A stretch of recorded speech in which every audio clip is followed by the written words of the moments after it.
ទៀតហើយអត់មានគ្នាយកប្រឡែងគីកើយចូលឆ្នាំខ្មែរអត់មានសង្សារចង់មានគ្នាយកប្រឡែងកាយាតើឲ្យខ្ញុំត្រូវធ្វើយ៉ាងណាទើបខ្ញុំមានស្នេហាមិនចង់បែបហាអូអូរណោឆាអូរណយអូរណោឆាអូរណយពួកម៉ាក់ខ្ញុំគេកាអង្គហើយនៅតែខ្ញុំនៅកំព្រាអត់ស្វើយមេសួរខ្ញុំថានៅដល់ណាតើពេលណាទើបបានឯងរៀបការម៉ែថាចង់ឃើញមកកូនប្រសាកុំយូរពេកកូនណាម៉ែបានអូរណោអូនក៏ចង់បានទេមេ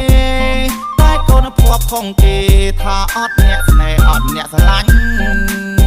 មេទ្រាំសិនចោកូនសុំពីតែបន្តិចសិនបើមិនបានឆ្នាំនឹងប្រហែលជាខ្ញុំត្រូវសេតទៀតហើយ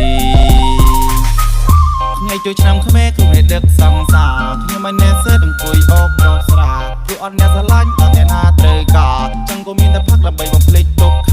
អត់អ្នកណាខ្វាយអត់អ្នកណាខ្វល់ពេលតែខ្ញុំសេតយកទៅត្រាដល់ពណ៌ព្រោះតែអន់ចិត្តហើយនឹងជីវិតខ្ញុំមិនយល់ហេតុអ្វីចាំងហើយនឹងមិនទាន់ដល់គូ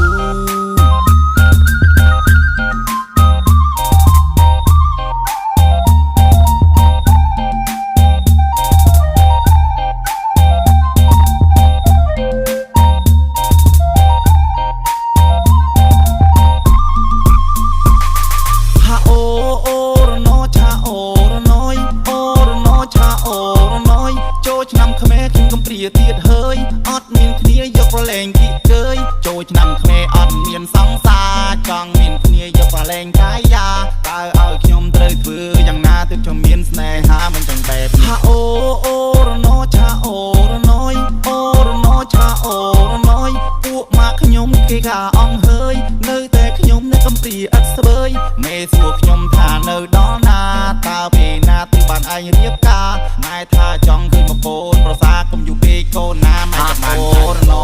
អូនក៏ចង់បានទេមេតែកូនភ័ព្វផងគេថាអត់អ្នកស្នេហ៍អត់អ្នកស្រឡាញ់មេទ្រាំសិនចោកូនសុំពីតែបន្តិចសិន